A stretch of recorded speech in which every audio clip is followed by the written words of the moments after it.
नागपुर में श्री राम नवमी का त्यौहार रविवार 6 अप्रैल को धूमधाम से मनाया जाएगा। इस मौके पर कानून व्यवस्था को लेकर पुलिस प्रशासन अलर्ट मोड पर है। इसी के तहत शुक्रवार को police commissioner doctor Arvind Singhal के नेतृत्व में रूट मार्च निकाला गया।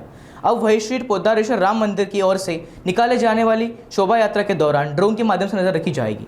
Police commissioner doctor Arvind Singhal ने इसकी जानकारी दी। ते आमच्याकडे दरवर्षीप्रमाणे या वर्षी उद्या रामनवमीचा मोठा उत्सव आहे, त्यासाठी आमची तयारी झालेली आहे। त्याच्यात जे मेन मिरवणूकचे जे मार्ग आहे ते आम्ही सगळ्यांनी ऑन फूट चेक केलेलं आहे, बघितलेलं आहे कुठली काय अडचण तो नाही, काय मार्ग जो आहे तो व्यवस्थित आहे किंवा कसे, आणि रोशनी जी आहे लाईटची व्यवस्था किंवा जर कुठेही गरज पडली तर त्यांनी जनरेटरची व्यवस्था केलेली आहे किंवा कसे, हे सगळं आम्ही बघितलेलं आहे। तसेच आम्हाला जे बाहेरून बंदोबस्त आले त्याच्यात SRP आहे, होमगार्ड्स आहे आणि काही अधिकारी पण बाहेरून आलेले आहे, ते सगळे आमच्या सोबत राहून याच्यात बंदोबस्त करणार आहे।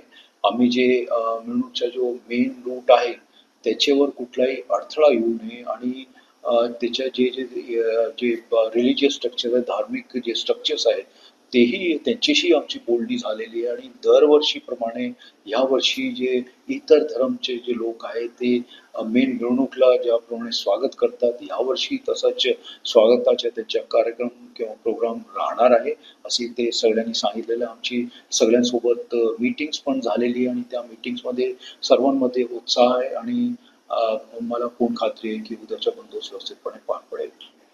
आता जो ड्रोन आहे तो आमचे सगळे बंदोबस्तामध्ये आम्ही त्याचा वापर करतो, या बंदोबस्तामध्ये पण त्याचा वापर होणार आहे आणि सेक्टर वाईज ते आपण वापरणार आहे आणि त्याचा इम्पॅक्ट असा होईल की आम्हाला एक फुटेज मिळतात की कोण लोक आहेत, त्याचे काही वेळेस काही असामाजिक तत्व पण त्याच्यात गैरफायदा घेण्याचा प्रयत्न करतात, तर त्यांच्या सगळ्यांवर आमची नजर राहील।